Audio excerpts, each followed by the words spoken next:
Hey guys, this is Tasim Loman and you are tuning in on the Sinar Daily podcast, and this is a very special podcast because we're talking about love and finding love and dating. So together with me today is Date Well Project. Hi guys.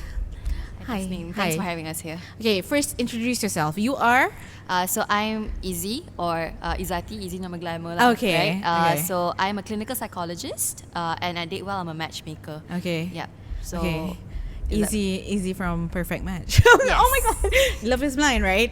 Okay. And you are please introduce yourself, and you are not Malaysian. I am not Okay. Malaysian, to be clear. Okay. Even though I look like one. Yes, you definitely I had a do. situation last year. I'll talk about it later. My name Okay. is Carlos Fernandez. I am the co-founder and CEO of the Datewell Project. Okay, Carlos, where are you from? I am from El Salvador. It's Wow. a very small country just to the south of Mexico. Okay, Still so- bigger than Singapore, though. Oh, nice. We love that. The food are Mexican. Is it almost the same? It has a lot of Mexican influence, but definitely we have key differences. Okay. Especially like our culture it comes from a subculture from the Aztecs, which is the Mayans. So, thanks for coming. Thanks for joining us. So, we're going to be having a Perfect Love Match happening from July 26 to 28.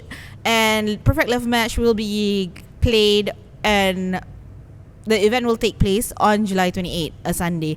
So, we're opening up for castings, right? Casting. Yes. So we're looking for all you single ladies, all you single men who wants to find real love to join us and play To with fight us for it. and compete and win big prizes and maybe actually find a true partner. true love. True love. True Kan? love. Yeah. Okay. All right. So whatever. That's the first step. Let's get straight to the questions. What is Date Well Project?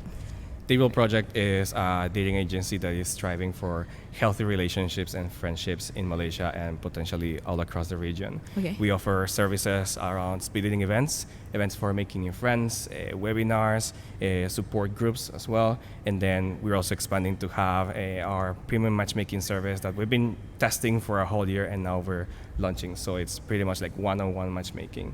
And then we will do very diverse things like R&D in terms of how the society is moving around dating. Okay. So maybe you could just be clear. You guys are a physical agency, right? Not something like an online dating Oh, we're app. not a dating app, no. Okay. Definitely Yeah. not. So maybe you could just explain to us how you guys operate on a daily and how you guys find matches. Sure. The very first thing is that it all started as a speed dating agency with Datewell Project, but then we've been moving towards having physical events at our core, but we're also having specialized services. In this Okay. case, it's matchmaking, where people go and register. They tell us a bit about themselves. They go on a call through Easy to get a psychological profile, and then they get matched for a blind date. Of course, like you can agree the person that you're getting to know. You have a call with Easy to understand the person that you're going to meet. If you want to know more about the personality and all that, you can ask some questions. But then they meet on a physical blind date. So practically the backend is digital. It's pretty much of a hybrid thing. that we do. Hybrid thing. Yeah, because all the activities that we do are physical. But then part of the algorithm that we use for our matchmaking events and also our matchmaking services come from an algorithm where it adjusts to people's preferences, but then in the end we have the human verification through a certified matchmaker that in this case is Easy. Okay. Wow. It goes a lot in finalizing matches. So the matchmaking, Uh. there's two types. Okay. So during our speed dating event, at the end of the event, they get to pick their matches at the end of the event. Yeah. So after you've spoken to, let's say, 10 to 15 people, you kind of know which one you're interested in, Yeah. and then we again, it's like a digital platform that they Right. fill up, and then they choose who they are interested in. Okay. So for example, if you choose person A and person A chooses you as romantic match, Yeah. then at the end, maybe tomorrow, then our team member will then give you their number. So it's Okay. like, hey, here's a romantic match. So for no you. pressure, No pressure during the so event like, itself. It's not like, for example, Carlos and I are participants, right? Yeah. So I choose Carlos, but Carlos doesn't choose me. Yeah. Then I would not get Carlos' number. Yeah. But then Carlos wouldn't know that he's rejecting me, basically. Yeah, right? yeah. So during the speed dating itself, the process is pretty simple in that sense, where if you choose me and I choose you, then we match, and then someone from Date Well will give you my number. Yeah. As friends, as romantic partners as well. But when it comes to one-on-one matchmaking, it's a lot more personalized. It's a Okay. lot more, I would say, deeper. It's a lot deeper. I have an hour-long call with my client and also potential partners. Wow. To really not just know what exactly that you are looking for, to understand the mental state you're in, your lifestyle, your values. Wow. So who you arranged marriage, but better. Yes, so I'm basically Auntie Sima. I don't Okay. know if you watch Indian matchmaking. Oh, Yeah, I so only watched I- like 2 episodes. I'm a matchmaker. So, and just like Carlos was saying, that I built a psychological profile. What that means is that I find out about you from your childhood until Okay. who you are now. Wow, that's From amazing. your previous relationships, what are your struggles currently? What are your main priorities in life? And then sometimes, like when people say, this is what I'm looking for somebody in finance, trust fund, but then eventually after I speak to them, it goes a lot deeper than that. So then when I find a partner, then I have to also speak to them, Okay. present the profile to them, and then present the profile to my client. Okay. And if it's a match, then we set. That's like your personal dates. Yes, that's our premium Package. service. Yes. Yes. Yeah. Okay. So like, why did you guys choose the name Date Well? Were people dating unwell? Okay, that's kind of lame, but okay. I mean, if you are asking this question, is because the name like really promises something, Yeah. like a solution to a problem, and then you will say, "Oh, that means that dating is a dumpster fire, right? Yeah. Like, it's really bad." The name Datewell comes from a very. Let me repeat it. The name Datewell comes from an opportunity that we provide for Okay. people to have an oasis within all the opportunities that they currently have for dating. There are different changes in society that have been affecting dating through the generations. And actually, if you see it this way, many of the problems that are happening right now in dating, they just look different, but they're pretty much core the same. Okay. Talking about being dominant in a relationship, talking about strong personalities, talking about what I'm looking towards in a person, financially speaking, emotionally speaking. Those are things that, I mean, we're humans. We have similar needs across generations Yeah. and ages. But then Devel Project, what it offers is an opportunity for people to have as safe as possible an experience to meet people that where they can have a common ground Okay. practically, and where they can meet people that have the pure intention of having a relationship, or at least putting themselves out there with the intention of being the best version of themselves. Okay. Yeah, so the reason why we choose the name Date Well is not that people are dating unwell. It's more like this is what we are trying to promote. So for people to date healthily, Yeah. a platform for people to actually come and build connections, in a healthy way. This might be a little bit controversial, but do you think like with the, Tinder bagels and coffee, I don't know. Coffee meets bagel. Coffee means yeah. Okay. Yeah. To be to be frank and disclaimer here, I've never like participated in any online dating applications because I met my husband in university. Right. So like I totally like missed out.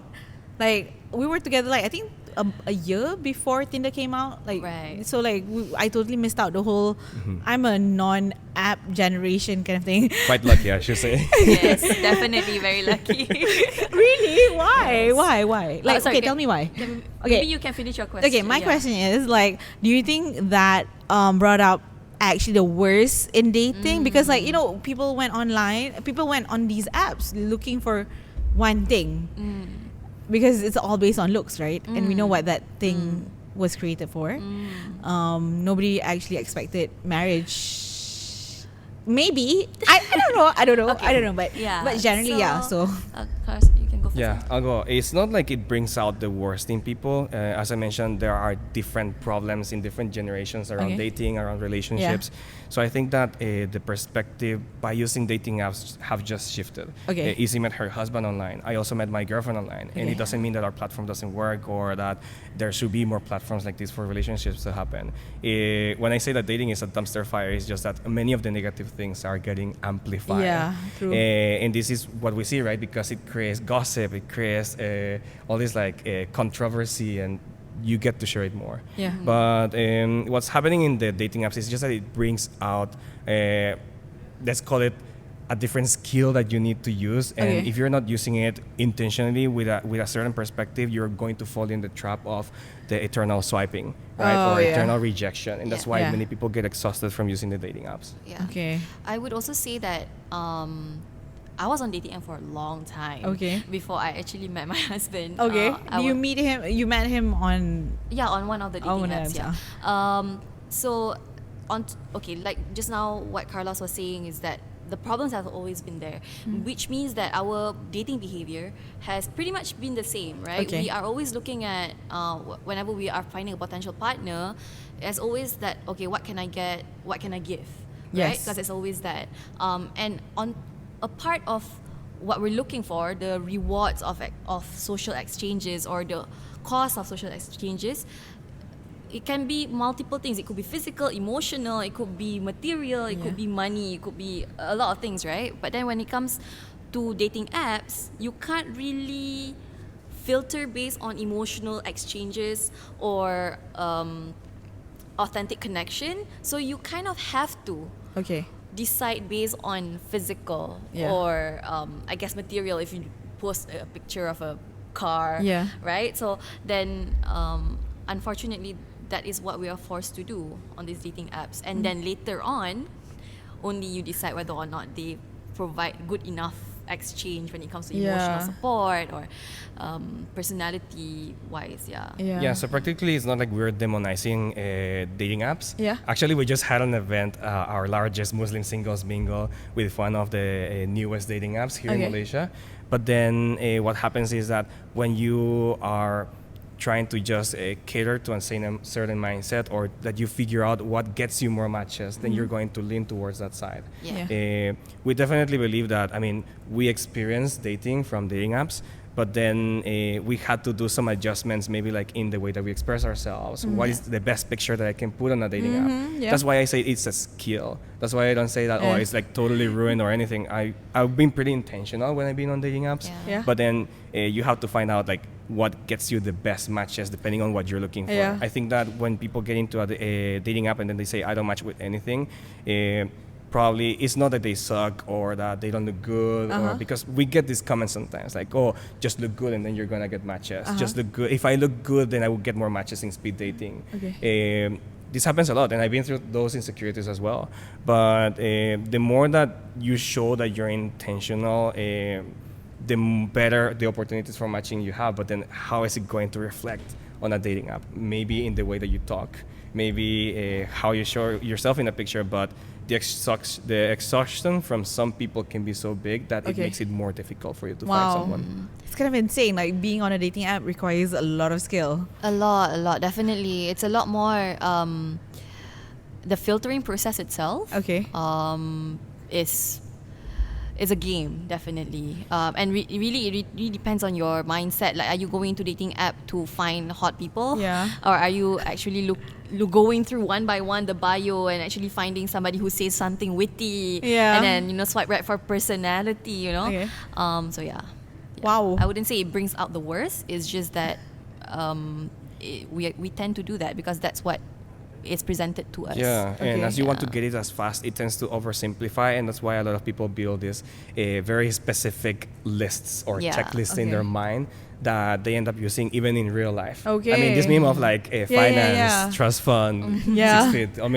It comes from this kind of behavior that has been evolving over the years. That's like the easiest way to describe it, right? Like when you're looking, you just have a checklist.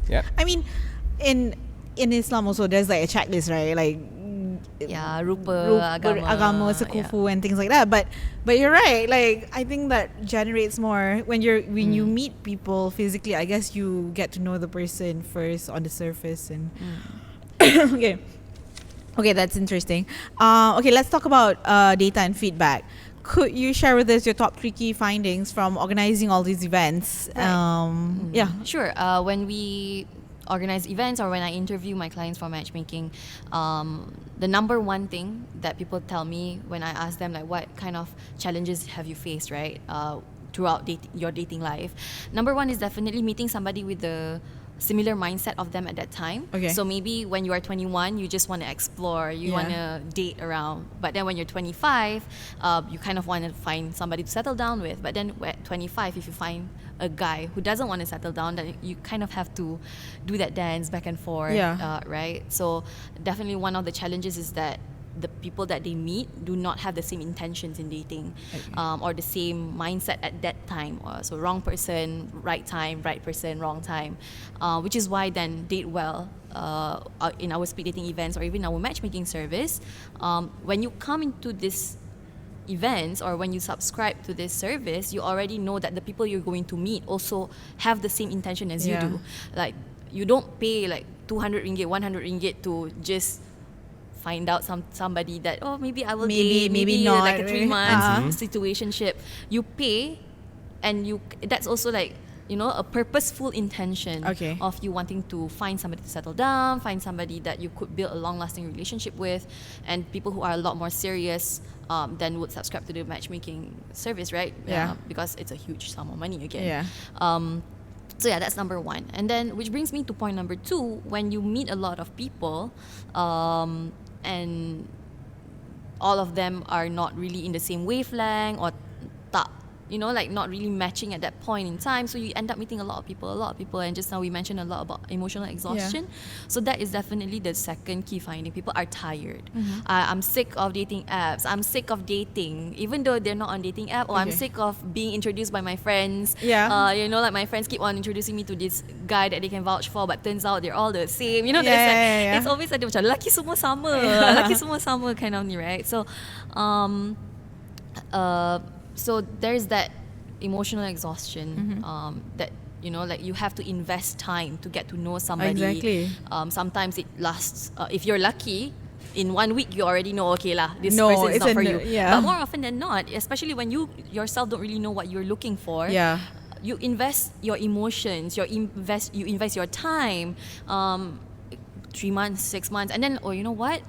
Turns out he's not the person that I want, or she's not the person that I want, and then you have to repeat that cycle again. And then the getting over the breakup is another. Like some people are tired of that whole cycle. Which is why then during our speed dating events, we encourage people to talk. So there's a limited time, about 10 minutes per person. So you get to the point. Like, what are you here for? Do we have something in common? What are your values? What are your principles? So you ask important questions rather than, the first few weeks, what's your favorite color? What do you like to eat? Like, okay, we only have 10 minutes. I don't care what you like to eat. Tell me, like, how many children do you want? Like, what's your... Okay, maybe too cepat sangat. So maybe macam like, okay, what do you do for fun? Are you close to your family? You get like, what's your take on feminism? We don't really listen into their conversation, but some of the suggestions that we ask is like, is it hard for people to get to know you? Or something like, do you have a lot of friends? Can you tell me about your social circle? Because then you will really tell you a lot. Oh, that's interesting. You never think about his friends. You only think about like who they are. Yeah. So, or maybe just intentional questions to really get to know them. Of course, banyak sangat lah you can know, right, in 10 minutes, but at least the conversation is intentional. So hopefully then when they leave the event after 3 hours, they get to meet like 15 people, and they kind of have an idea of like what exactly works for them, what doesn't. Because if you meet 15 orang, you're not going to like all 15 people. You're probably going to like one and if you're lucky, maybe you get 2 or 3. And if you're lucky, they like you back, right? So then you kind of understand then, this person I don't really like because of this. This person I am attracted to is because of this. Similar to this person B and C, they all have something in common. So even if you don't work out with them, we hope that after you leave the event, you kind of have an idea, this is what I'm looking for. This is what I need, you know. You have your own personal checklist from that, right? Yeah. Okay. So, well, I wouldn't say checklist. Good that you bring that up, because that's actually like my third point as well. Okay. When I talk to people in our matchmaking clients, right? They, when I ask them, what are you looking for? So they give me like 57. Oh, I want A, B, C, D, E, F, G, H, I, J, K, L, M, N, O, P, right? And I'm like, okay, be realistic, right? So usually after I ask them, okay, you want somebody who earns this much, or you want somebody who has a job, and I ask, like, why is that important? Okay. Why is that important? Oh, because I need stability. I have this lifestyle that I wanna maintain. And then when you dig deeper, right? You kind of go deeper than the superficial things, because these superficial things actually caters to a need that you don't even know. So maksudnya, contoh, I give you an example. Oh, I need somebody who can speak English well. That is very shallow, right? Which was one of my requirements when I was dating, right? But then why is that important? Why is that part of my checklist, right? It's because I want to, when I argue, when we have when we gaduh, I will speak to you in English, and I need you to speak to me in English. Like some of the requirements that people have is that, they have to have a bachelor degree. I'm like, okay, why? It's because the way of thinking is different. So then if the way you talk is different, the things you talk about is different. So if you then more than that, then maybe instead of I need somebody with a degree, you could be like, somebody who knows a lot about different things, or loves to learn instead, you know.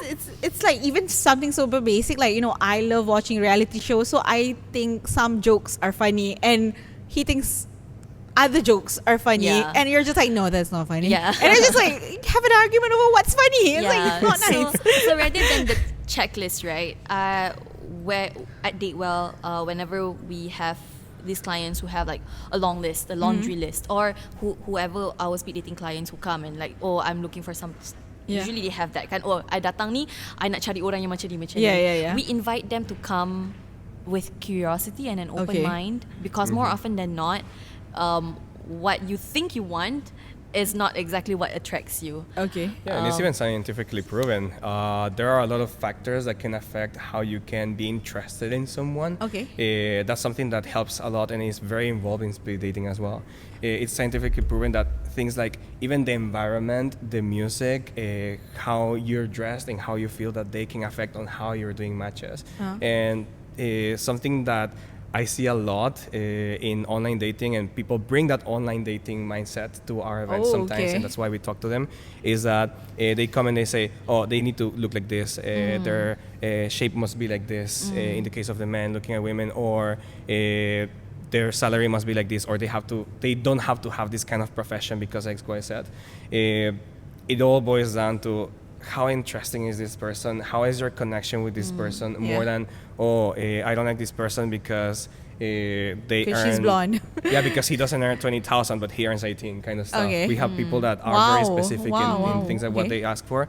But then it always comes back to what is the thing that you're trying to fill up in your psychology that makes you look for that kind of attribute. It's very it can get very complicated and very nuanced, and that's why we tell people from the get-go in our event pages, we tell them, come with an open mind, come and make genuine connections more than looking at someone. I have this story from we were at an event, and then I was talking with one of our participants, and then he tells me, I thought that your business wasn't doing well. And I'm like, what makes you think that I'm not doing well? We've been here for more than a year. So he tells me, it's because you don't have that many people. That means that you're not making that much revenue. And I tell him, let me ask you a question. You only have 3 hours for this event. If we have 40 people in this event, do you think you can talk to everybody? And then he's like, I think I can. And then I told him, but how long are you going to talk to these people? How shallow is the connection going to be when you talk to them? Are you really going to get to know them and be interested more in them more than how they look or how they speak or what is their job? So that's why we always encourage people to focus on the connection, focus on the experience, and we have plenty of activities in our agenda to foster that connection. We know that people that come to speed dating events are dying. Like sometimes I even get nervous when I'm not hosting speed dating events for more than a week, more than 2 weeks. I'm like, oh man, like how are people going to react because I maybe like might share this wrinkle or something like that, or maybe I'm not feeling that good that day. You still get shy because you have that spotlight effect. Yeah. And that's why people still feel that they're going to have an interview or something like that. But then we tell them, hey, we're going to have a lot of activities that are very casual, that gets you talking about other things. For example, we tell them things that we want to get out of the way from speed dating is saying your name, saying your job, saying where you're from. Because imagine repeating this to 15, 20 people in a matter of 5 minutes each round. You're going to feel like a robot repeating the same thing over and over. Okay, that's interesting because you don't want to talk about your job. Yeah, I mean, for that point, you just put it on your forehead and people can read it, right? I'm 33. Okay. You know, Talk like, about ASL. yeah, ASL. ASL. Okay. Yeah, I mean, that's how old we are. Revealing our age here. Yeah, I mean, for that point, I can just put like 6 feet trust fund. yeah, exactly. Since that thing is trending, I mean, I could do it, but then that's why we have people like introducing themselves for everybody, or having games so they can like tell it a couple times. Of course, you're not going to remember everybody's like age and name all the time. Yeah. We offer a lot of resources for people to remember it, but we don't expect you to remember everything. We expect you to remember the impression that you have with this person, or the connection, the very first connection that you had with this person. Maybe it was like a joke that came up, or a random fact about themselves. Something funny is that a lot of people that come to our events have climbed Mount Kinabalu. There's always that person that says, oh, I climbed Mount Kinabalu once. Oh, and everybody's like, wow. I don't know. Okay. All right. So, like, I noticed a lot of your events are very much like religion based. Like, you guys try to sort out according to religion. Is it because it's easier? I'm assuming it's easier, I guess, because you're on the scene. Well, it started not that way. It's just a good old speed dating, so anybody from any background can join. Okay. But then we do try to cater that as we see the demand lah. I would say that in our generation, the younger generation, we are a lot more open in dating people outside our religion, outside our culture. But then that comes with its own set of challenges, you see. Especially like, okay, levels of spirituality is different. Even though you're a Muslim, you might be your different. halal ratio. Your halal haram ratio is different. So then even within our like Muslim friendly event, even that also is like the halal haram ratio is different, you see. So but definitely, like you say, it's easier when your faith is the same. And especially if that is something that is important to you, right? So if that is something that is important to you and you attend this event that is specific to your faith, you're Catholic or you're Christian or you're Muslim, and so on, then it's easier for you to make a connection because it's like one thing out of the way, and one thing out of the way. Whereas like if you are more open, then we do have like a mixer round, right? And we are also open for you to join those events even if you're not from the same faith. So for example, I give you an example. So we have like a Muslim-friendly speed dating event. But then there's a non-Muslim who would like to join. Then you know yourself that if you join this, you're going to meet Muslims. Which means that if you do plan on getting married to someone that you meet today, you should be open to then you know what you're getting into. And if you are a Muslim or if you are a Christian, and then you join a non-Muslim or non-Christian event, the same principle applies, right? If you enter this and you meet somebody and turns out they are the right person for you, then you should know what you're getting into, and you have to be willing to face the challenges that it brings, religion or not, you know. So definitely easier, but definitely not a requirement. And that's why many of our events are not religion based. We started as a mixer. We just call it good old speed dating, which is like people sitting on a table. You don't know where they come from, you don't know how they look like, but then we understand that there are a lot of preferences that people have. Yeah. So of course, like we started like doing some segments. People tell us, oh, when is going to be the next Muslim singles mingle? When is going to be the next Christian singles mingle? Okay. Because they have that specific preferences. But then many of our events are more like activity based. Okay. Yeah, for example, we had introverts speed dating. Oh back in yeah, May. I think people would love that. Yeah, We had and that, we were yeah. just going to mix all the introverts together, but then we figured out that we had a very like segmented demographic. So we decided to be like, okay, we asked some people, what are the preferences that you have for this event? What are the people that you're expecting to meet? And then we decided to do 2 different rounds and then Okay. open the opportunity for people who want to join the mixer to join the mixer. Okay. Because we know that even if there are preferences, there are people that are open to meet someone who has a different background than them. Okay. What's the success rate when it comes to more religion focus and mixers? So speed dating, Ah. speed dating ones, right? I would say that if it's more targeted, people do get more matches. Okay. Because I guess at the end of the day, like if there's one less thing out of the way, then the only thing left is like whether or not you share the connection. Yeah.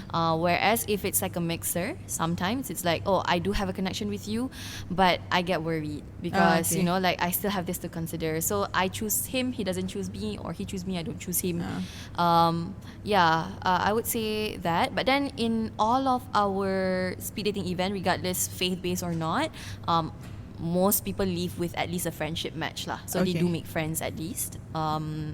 Yeah, when they attend our events, we have an average of more than 60% matching rate. yeah. So that means that it's not like there are things that you have to get out of the way when there is a specific preference or demographic event, definitely.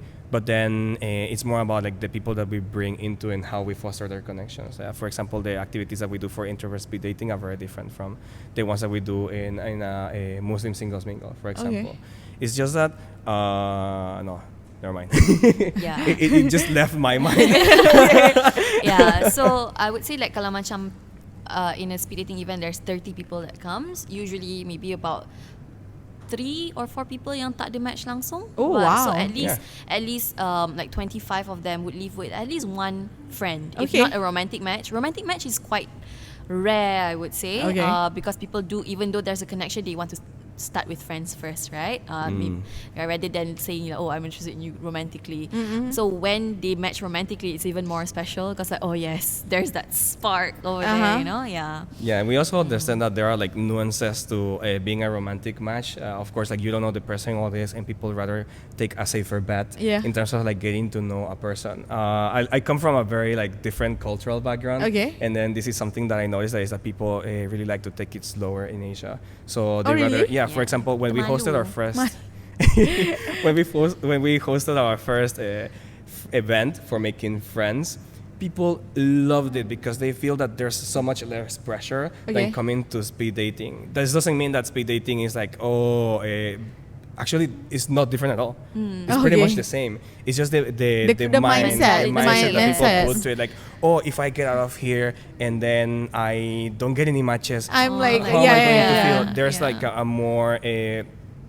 What I would say is that even the feeling of rejection is like the fear of rejection is more latent in Yeah. Asian cultures, coming from Latin America, where we're just like, let's just do it, see what happens. Okay. Yeah, I'm just going to live with it if things don't go well.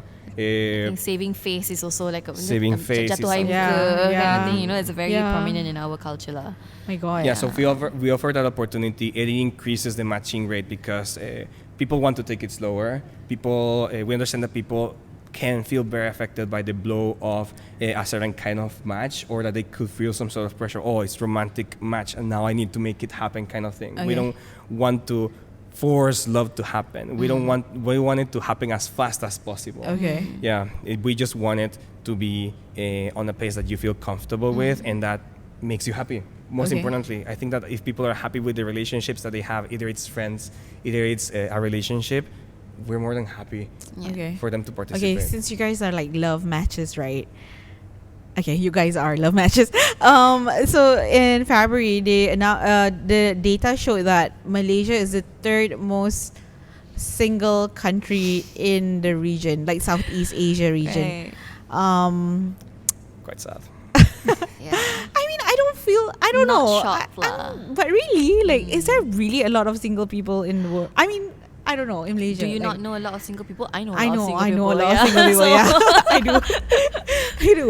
So Yeah. like, what from your experience and your observation, like why? Like, what's the top 3 reasons? Because we're number 3, right? So what's the 3 reasons? I would say, okay, 3. I guess the first one is that there's definitely like cultural shift. Okay. Alright, cultural shift daripada dulu dengan sekarang Okay. is very different.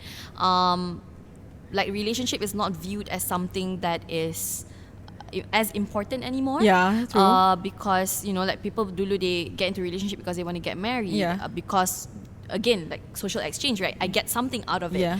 I get to get out of the house. You Yeah, know, like I get to yeah, follow my yeah. husband everywhere.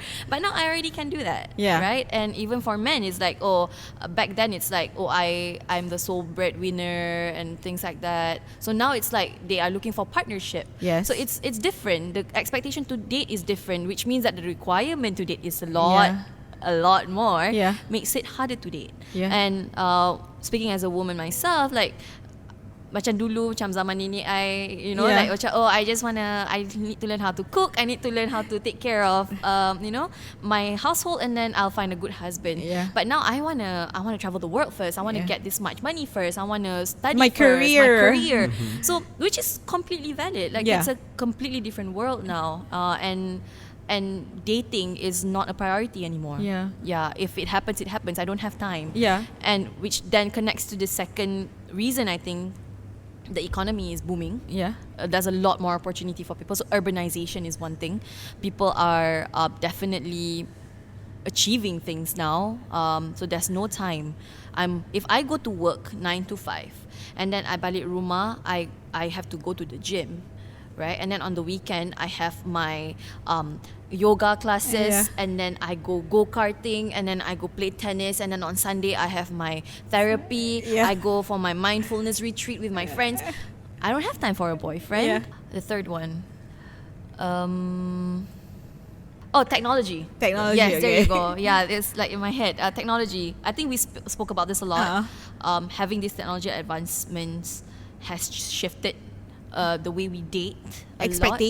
Expectations, the way we date. Macam dulu, like we get to know the person, right? We get to know the person, and then there's like an intimacy, Okay. and then you build passion, and then you build commitment. Now it's like you're very open and you have so many options, so you get to know people over and over and over again without even knowing what you're looking for. Okay. So then the relationship is quite shallow. Then you just don't date. Yeah. Yeah. Yeah. Yeah, there are a lot of implications that, I mean, if you see why people are single, it's not even dating causes. It's not like people are becoming the worst part of themselves. Okay. It's just that there are a lot of things in our environment that are shifting the way we live, and we haven't adapted that into our dating life. Of course, like there are a lot of stories of people that they meet outside, maybe because of a hobby, maybe because of a friend that got you introduced, or maybe because of a friend's birthday, and then they get together and then they live happy. But we have gone through so many changes in society, in technology, that have affected the way that we see dating, that we get to think that we don't have time. Yeah. And Yeah. sometimes we actually don't have time. But the thing is that why do we see dating as a heavy thing? It's because we Yeah. keep getting bombarded with things that make it look like a chore. Okay. Practically. Yeah, like- and that's gonna get to you at some point, even if you're working on yourself and all that. That's why sometimes we had a comment once, and it says, "Oh, why would I pay to meet someone and then get a headache?" Yeah. Yeah. Exactly. Because people get to see it as a chore because we have been learning and unlearning how to connect. Okay. Yeah. I guess like now kalau kawan you introduce you to someone pun, you're like, oh, can I see his Instagram? Yeah. So it was like an episode Yeah. of How I Met Your Mother. They were like, "Don't Google that person. Yeah, Don't Google that yeah, person," yeah. because technology. Yeah, basically. Okay, so like before we end, I just want to play like red flag, green flag with you guys. Sure. Like, okay, this applies to both men and women. So it doesn't matter if it's a guy or a girl, but generally, like, let's just agree if it's a green flag or a red flag. Okay, so first, loves talking about themselves and can't stop talking about themselves and always talks about themselves. Right. I would say red for me. Carlos? Definitely red. Yeah. Okay, but what if they just love themselves? Okay, but to build connection, you need to show interest to the other That's person, the person. as well, right? Okay, Yeah. okay. So Definitely. red flag, guys. Loving themselves Too much. too much, too much, too much. You should love yourself, definitely. Yes. Okay. Very stylish and loves to shop. I would say it's a green flag. In black. It's just one form It's a of flag. expression. I'm a Yeah. very expressive person. I'm not that fashionable. I'm just wearing a t-shirt today, but I don't see I it as a think- red flag. It's on I think itself. it's a good thing because they Yeah. take care of how they look. Okay. Yeah, I think. Okay. Very healthy, conscious. Is very very health conscious, but is unvaccinated. Oh my God. Red flag. In this day and age, for me, red flag. Okay. I don't know. I wouldn't Yeah. even see the person. Yeah, because if I were to have children with you and you don't want to vaccine our child, Yeah, exactly no. right. Yes. So vaccine your children. Vaccine your children, people. Vaccine your children. Okay. IT geeks who are very, very into technology and likes to buy a lot of new tech. I think that's fine. Okay. Yeah, it's a matter of interest, unless it prohibits them from Financial stability. financial, or even like sometimes they are online a lot. That Okay, they yeah. forget to establish actual relationship in reality. Yeah. I don't know. I'm pretty much a nerd, so Okay. Okay. Green flag for you. yeah, I'm the one who is doing a lot of things in the database, in the tech background of the World project. I don't think that technology on its own can restrict you from making actual connections. It's just Yeah. that if you make that your personality. Okay. Yeah. It shouldn't be the personality. Yeah. It's Yeah, I part of the personality. Correct. I think any hobby or any interest that you have is totally okay, Okay. as long as you don't make it your whole personality. When people Okay. say, "Oh, traveling is my life," traveling is, Oh my is God, my personality. yeah. Dude, I've been to 16 countries and traveling is not my personality. Yeah, Like, I have I other get things to talk that about. so much. Like chill, like chill. Okay. Moderation Moderation is the Moderation, key here. definitely. Okay, so this is the last one. Works in finance, very very tall, 6'5". 6'5", and has a trust fund. Oh, has a trust fund. Yeah. Oh. I would say green flag for the money. I'm just kidding. Guess it depends on what kind of person he is. Okay. Yeah. If he's hardworking, why not? Okay. Yeah, because this is very superficial. I think it really depends on the person that it is, because Okay. I mean, you can meet 10 guys doing Wall Street kind of stuff, but if those 10 guys have a similar kind of point of view in life and Yeah. how to treat you and all that, then I think that's not the place for Okay. you. Yeah. Okay. So before we end, I just have one more. Okay, this might be a bit biased for all the reality show watchers, I guess. Okay. Oh my God. Would you choose Izzy and Carlos? I mean, it's for a guy, but it's fine. Would you choose who would choose between Harry Jowsey Okay. or Andrew Tate? Definitely not Andrew Tate. Definitely not Andrew Tate. Okay. You're making me choose between these Yeah. two people. Yeah. Look, I've seen too much about Andrew Tate. I don't know who the other person is. Okay. But if they're doing pretty much the same, No. Harry Jowsey is a different type of guy. a different type of guy. I mean, to begin with, Andrew Tate is in prison. But then, yeah. I think you should choose Harry. yeah. Or if so, they're both equally. No, not Harry is great, actually or- Harry's he was in Too Hot to Handle, and then he was in Perfect Match. Oh, okay. You know Harry? Oh. He got into Melinda. Yes. Okay. The one with Francesca. Yes, Francesca. Yes. Yes. I would say Run for Your Life. Both. Yes. It's pretty messed up. Okay, so guys, F boys and alpha males, please run for your life. Girls, Yeah. from them. Just find Boys, someone improve who- yourself. Okay, this is the end of our podcast. Thank you so much for being with us. Okay, please, guys, remember we have Perfect Love Match coming up on July 28th. So please sign up.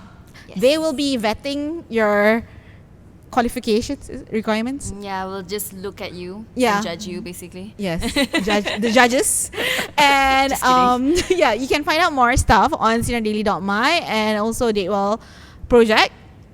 Make sure to follow all of our social media accounts. Thank you so much, guys. See you guys there. See ya and happy matching.